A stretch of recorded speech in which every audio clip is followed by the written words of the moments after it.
El chiflón del diablo.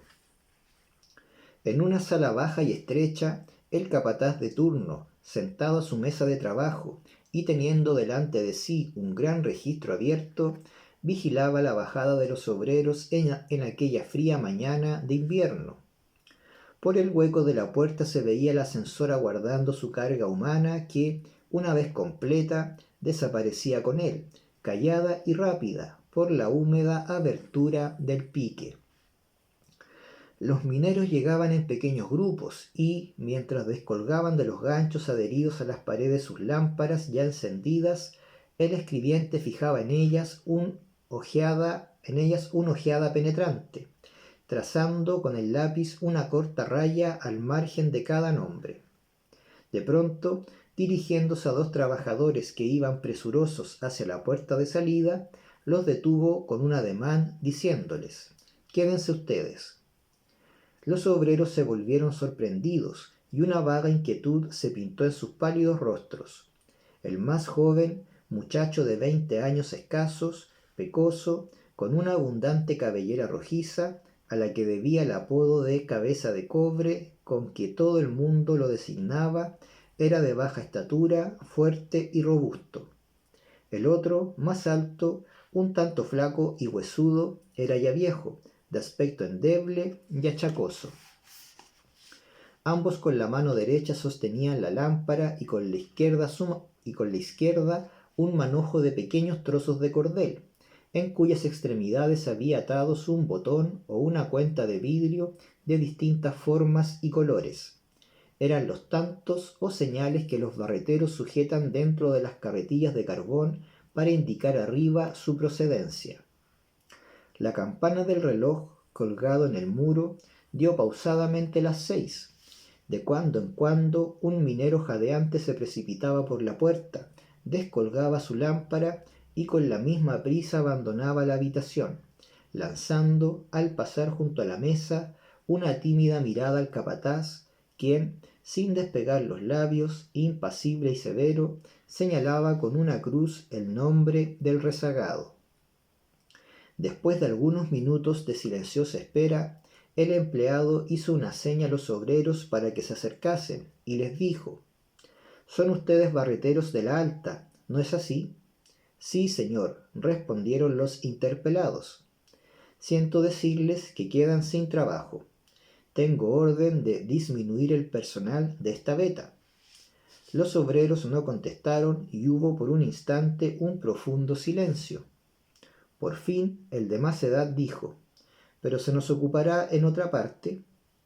El individuo cerró el libro con fuerza y echándose atrás en el asiento, con tono serio, contestó: «Lo veo difícil. Tenemos gente de sobra en todas las faenas».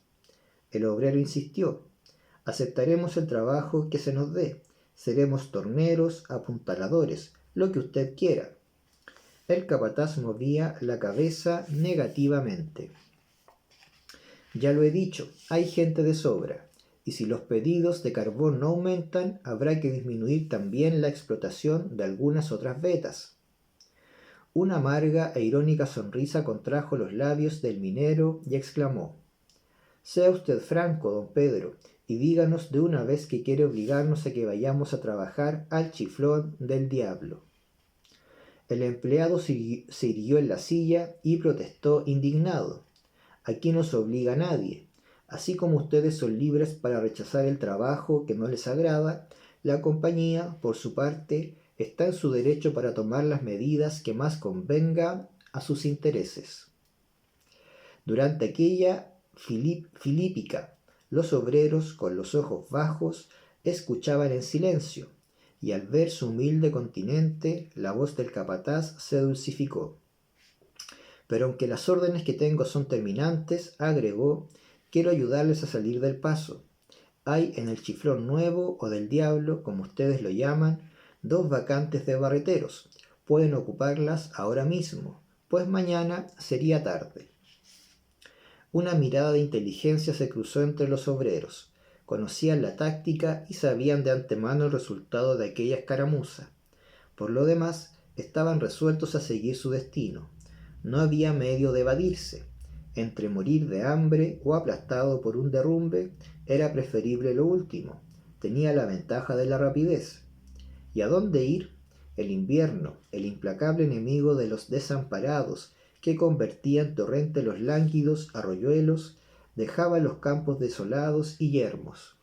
Las tierras bajas eran inmensos pantanos de aguas cenagosas, y en las colinas y en las laderas de los montes los árboles ostentaban bajo el cielo eternamente opaco la desnudez de sus ramas y de sus troncos. En las chozas de los campesinos el hambre asomaba su pálida faz a través de los rostros famélicos de sus habitantes, quienes se veían obligados a llamar a las puertas de los talleres y de las fábricas en busca del pedazo de pan que les negaba el mustio suelo de las campiñas exhaustas. Había, pues, que someterse a llenar los huecos que el fatídico corredor abría constantemente en sus filas de inermes desamparados, en perpetua lucha contra las adversidades de la suerte, abandonados de todos y contra quienes toda injusticia e iniquidad estaban permitidas. El trato quedó hecho. Los obreros aceptaron sin poner objeciones el nuevo trabajo y un momento después estaban en la jaula, cayendo a plomo en las profundidades de la mina. La galería del Chiflón del Diablo tenía una siniestra fama. Abierta para dar salida al mineral de un filón recién descubierto, se habían en un principio ejecutado los trabajos con el esmero requerido, pero a medida que se ahondaba en la roca, ésta se tornaba porosa e inconsistente. Las filtraciones un tanto escasas al empezar habían ido en aumento, haciendo muy precaria la estabilidad de la techumbre, que sólo se sostenía mediante sólidos revestimientos. Una vez terminada la obra, como la inmensa cantidad de maderas que había que emplear en los apuntalamientos aumentaba el costo del mineral de un modo considerable, se fue descuidando, poco a poco, esta parte esencialísima del trabajo. Se revestía siempre, sí, pero con flojedad, economizando todo lo que se podía. Los resultados de este sistema no se dejaron esperar. Continuamente había que extraer de allí un contuso, un herido y también, a veces, algún muerto aplastado por un brusco desprendimiento de aquel techo falto de apoyo y que, minado traidoramente por el agua, era una amenaza constante para la vida de los obreros, quienes, atemorizados por la frecuencia de los hundimientos, empezaron a rehuir las tareas en el mortífero corredor. Pero la compañía venció muy luego su repugnancia con el cebo de unos cuantos centavos más en los salarios, y la explotación de la nueva veta continuó. Muy luego, sin embargo, el alza de jornales fue suprimida sin que por esto se paralizasen las faenas, bastando para obtener ese resultado el método puesto en práctica por el capataz aquella mañana. Cabeza de Cobre llegó esa noche a su habitación más tarde que de costumbre. Estaba grave, meditabundo, y contestaba con monosílabos las cariñosas preguntas que le hacía su madre sobre su trabajo del día. En ese hogar humilde había cierta decencia y limpieza, por lo común desusadas en aquellos albergues, donde, en promiscuidad repugnante, se confundían hombres, mujeres y niños y una variedad de animales que cada uno de aquellos cuartos sugería en el espíritu la bíblica visión del arca de Noé. La madre del minero era una mujer alta, delgada, de cabellos blancos. Su rostro, muy pálido, tenía una expresión resignada y dulce que hacía más suave aún el brillo de sus ojos húmedos, donde las lágrimas parecían estar siempre prontas a resbalar. Llamábase María de los Ángeles. Hija y madre de mineros, terribles desgracias la habían envejecido prematuramente. Su marido y 2 hijos muertos, uno tras otro, por los hundimientos de las explosiones del Grisú, fueron el tributo que los suyos habían pagado a la insaciable avidez de la mina. Solo le restaba aquel muchacho, por quien su corazón, joven aún, pasaba en continuo sobresalto. Siempre temerosa de una desgracia, su imaginación no se apartaba ni un instante de las tinieblas del manto carbonero que absorbía aquella existencia que era su único bien, el único lazo que la sujetaba a la vida. ¿Cuántas veces en esos instantes de recogimiento había pensado, sin acertar a explicárselo, en el porqué de aquellas odiosas desigualdades humanas que condenaban a los pobres, al mayor número, a sudar sangre para sostener el fausto de la inútil existencia de unos pocos? Y si tan solo se pudiera vivir sin aquella perpetua zozobra por la suerte de los seres queridos, cuyas vidas eran el precio, tantas veces pagados, del pan de cada día. Pero aquellas cavilaciones eran pasajeras, y no pudiendo descifrar el enigma, la anciana ahuyentaba esos pensamientos y tornaba a sus quehaceres con su melancolía habitual. Mientras la madre daba la última mano a los preparativos de la cena, el muchacho, sentado junto al fuego, permanecía silencioso, abstraído en sus pensamientos. La anciana, inquieta por aquel mutismo, se preparaba a interrogarlo cuando la puerta giró sobre sus goznes y un rostro de mujer asomó por la abertura. «Buenas noches, vecina. ¿Cómo está el enfermo?», preguntó cariñosamente María de los Ángeles. «Lo mismo», contestó la interrogada, penetrando en la pieza. «El médico dice que el hueso de la pierna no ha soldado todavía y que debe estar en la cama sin moverse». La recién llegada era una joven de moreno semblante, demacrado por vigilias y privaciones. Tenía en la diestra una escudilla de hoja de lata, y mientras respondía esforzábase por desviar la vista de la sopa que humeaba sobre la mesa. La anciana alargó el brazo y cogió el jarro, y en tanto vacilaba en él el caliente líquido, continuó preguntando: «¿Y hablaste, hija, con los jefes? ¿Te han dado algún socorro?». La joven murmuró con desaliento: «Sí, estuve allá. Me dijeron que no tenía derecho a nada, que bastante hacían con darnos el cuarto, pero que si él se moría, fuera a buscar una orden para que en el despacho me entregaran 4 velas y una mortaja».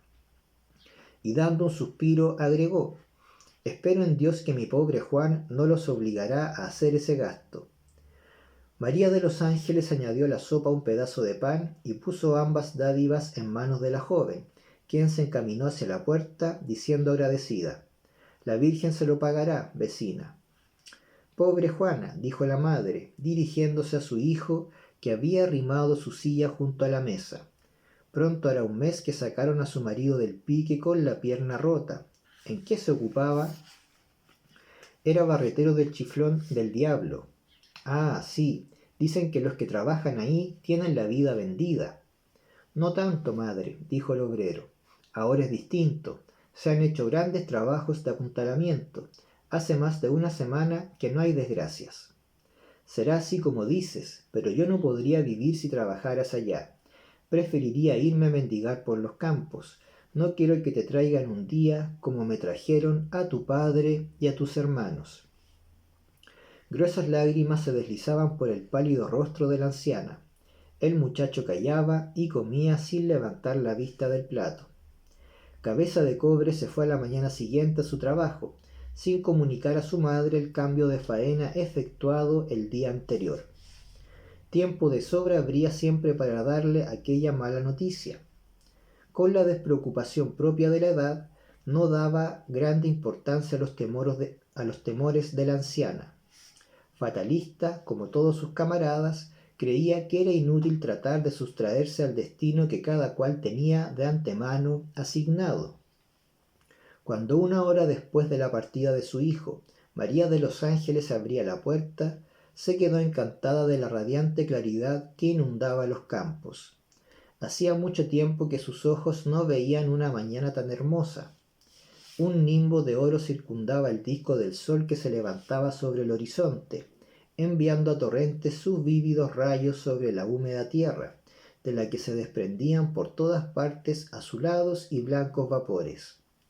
La luz del astro, suave como una caricia, derramaba un soplo de vida sobre la naturaleza muerta. Bandadas de aves cruzaban, allá lejos, el sereno azul, y un gallo de plumas tornasoladas, desde lo alto de un montículo de arena, lanzaba un alerta estridente cada vez que la sombra de un pájaro deslizábase junto a él. Algunos viejos, apoyándose en bastones y muletas, aparecieron bajo los sucios corredores, atraídos por el glorioso resplandor que iluminaba el paisaje. Caminaban despacio, estirando sus miembros entumecidos, ávidos de aquel tibio calor que fluía de lo alto. Eran los inválidos de la mina, los vencidos del trabajo. Muy pocos eran los que no estaban mutilados y que no carecían ya de un brazo y de una pierna. Sentados en un banco de madera que recibía de lleno los rayos del sol, sus pupilas fatigadas, hundidas en las órbitas, tenían una extraña fijeza. Ni una palabra se cruzaban entre ellos, y de cuando en cuando, tras una tos breve y cavernosa, sus labios cerrados se entreabrían para dar paso a un escupitajo negro como la tinta. Se acercaba la hora del mediodía, y en los cuartos las mujeres atareadas preparaban las cestas de la merienda para los trabajadores, cuando el breve repique de la campana de alarma las hizo abandonar la faena y precipitarse despavoridas fuera de las habitaciones. En la mina el repique había cesado y nada hacía presagiar una catástrofe. Todo tenía allí el aspecto ordinario y la chimenea dejaba escapar sin interrupción su enorme penacho que se ensanchaba y crecía arrastrado por la brisa que lo empujaba hacia el mar. María de los Ángeles se ocupaba en colocar en la cesta destinada a su hijo la botella de café, cuando la sorprendió el toque de alarma, y, soltando aquellos objetos, se abalanzó hacia la puerta frente a la cual pasaban a escape, con las faldas levantadas, grupos de mujeres seguidas de cerca por turbas de chiquillos que corrían desesperadamente en pos de sus madres. La anciana siguió aquel ejemplo. Sus pies parecían tener alas, el aguijón del terror galvanizaba sus viejos músculos y todo su cuerpo se estremecía y vibraba como la cuerda del arco en su máximum de tensión. En breve se colocó en primera fila y su blanca cabeza, herida por los rayos del sol, parecía atraer y precipitar tras de sí la masa sombría del harapiento rebaño. Las habitaciones quedaron desiertas, sus puertas y ventanas se abrían y se cerraban con estrépito, impulsadas por el viento. Un perro atado en uno de los corredores, sentado en sus cuartos traseros, con la cabeza vuelta hacia arriba, dejaba oír un aullido lúgubre como respuesta al plañidero clamor que llegaba hasta él, apagado por la distancia. Solo los viejos no habían abandonado su banco calentado por el sol, y mudos e inmóviles seguían siempre en la misma actitud, con los turbios ojos fijos en un más allá invisible y ajenos a cuanto no fuera aquella férvida irradiación que infiltraba en sus yertos organismos un poco de aquella energía y de aquel tibio calor que hacía renacer la vida sobre los campos desiertos.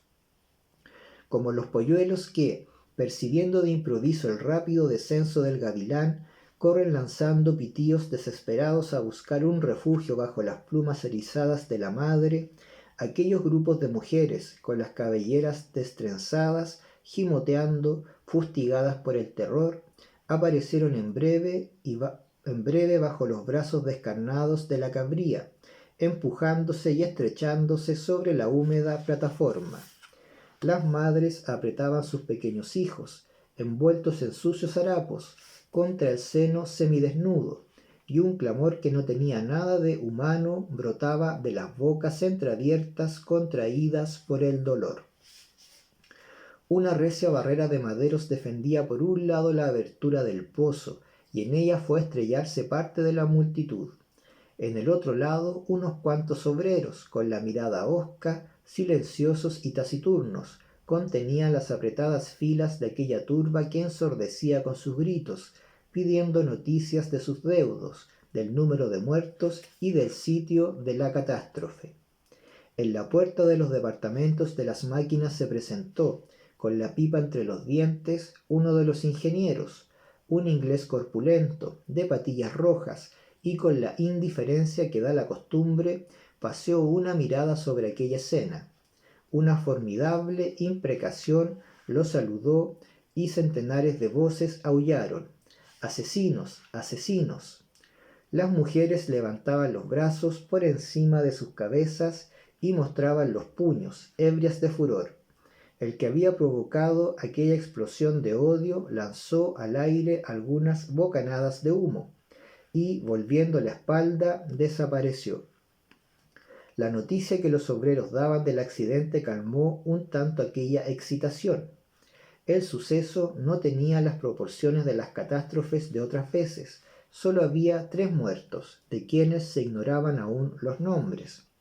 Por lo demás, y casi no había necesidad de decirlo, la desgracia, un derrumbe, había ocurrido en la galería del Chiflón del Diablo, donde se trabajaba hacía 2 horas en extraer las víctimas, esperándose de un momento a otro la señal de izar en el departamento de las máquinas. Aquel relato hizo nacer la esperanza en muchos corazones devorados por la inquietud. María de los Ángeles, apoyada en la barrera, sintió que la tenaza que mordía sus entrañas aflojaba sus férreos garfios. No era la suya esperanza, sino certeza. De seguro él no estaba entre aquellos muertos, y reconcentrada en sí misma, con ese feroz egoísmo de madre, oía casi con indiferencia los histéricos sollozos de las mujeres y sus ayes de desolación y angustia. Entretanto huían las horas y bajo las arcadas de cal y ladrillo la máquina inmóvil dejaba reposar sus miembros de hierro en la penumbra de los vastos departamentos. Los cables, como los tentáculos de un pulpo, surgían estremecidos del pique hondísimo y enroscaban en la bobina sus flexibles y viscosos brazos. La masa humana, apretada y compacta, palpitaba y gemía como una res desangrada y moribunda, y arriba, por sobre la campiña inmensa, el sol, traspuesto ya el meridiano, continuaba lanzando los haces centelleantes de sus rayos tibios, y una calma y serenidad celestes se desprendían del cóncavo espejo del cielo azul y diáfano, que no empañaba una nube. De improviso el llanto de las mujeres cesó. Un campanazo seguido de otros 3 resonaron lentos y agitó a la muchedumbre, que siguió con avidez las oscilaciones del cable que subía, en cuya extremidad estaba la terrible incógnita que todos ansiaban y temían descifrar. Un silencio lúgubre, interrumpido apenas por uno que otro sollozo, reinaba en la plataforma, y el aullido lejano se esparcía en la llanura y volaba por los aires, hiriendo los corazones como un presagio de muerte. Algunos instantes pasaron, y de pronto la gran argolla de hierro que corona la jaula asomó por sobre el brocal. El ascensor se balanceó un momento y luego se detuvo sujeto por los ganchos del reborde superior. Dentro de él, algunos obreros con las cabezas descubiertas rodeaban una carretilla negra de barro y de polvo de carbón. Un clamoreo inmenso saludó la aparición del fúnebre carro. La multitud se arremolinó, y su loca desesperación dificultaba enormemente la extracción de los cadáveres.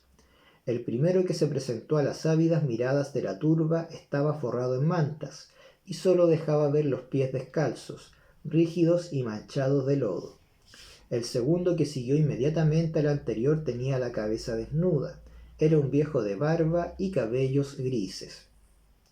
El tercero y último apareció a su vez. Por entre los pliegues de la tela que lo envolvía asomaban algunos mechones de pelos rojos que lanzaban a la luz del sol un reflejo de cobre recién fundido. Varias voces profirieron con espanto: «El cabeza de cobre». El cadáver, tomado por los hombros y por los pies, fue colocado trabajosamente en la camilla que lo aguardaba. María de los Ángeles, al percibir aquel lívido rostro y esa cabellera que parecía empapada en sangre, hizo un esfuerzo sobrehumano para abalanzarse sobre el muerto, pero apretada contra la barrera, sólo pudo mover los brazos, en tanto que un sonido inarticulado brotaba de su garganta. Luego sus músculos se aflojaron, los brazos cayeron a lo largo del cuerpo y permaneció inmóvil en el sitio como herida por el rayo. Los grupos se apartaron y muchos rostros se volvieron hacia la mujer, quien, con la cabeza doblada sobre el pecho, sumida en una insensibilidad absoluta, parecía absorta en la contemplación del abismo abierto a sus pies. Jamás se supo cómo salvó la barrera, detenida por los cables niveles. Se la vio por un instante agitar sus piernas descarnadas en el vacío, y luego, sin un grito, desaparecer en el abismo. Algunos segundos después, un ruido sordo, lejano, casi imperceptible, brotó de la hambrienta boca del pozo, de la cual se escapaban bocanadas de tenues vapores. Era el aliento del monstruo ahito de sangre en el fondo de su cubil.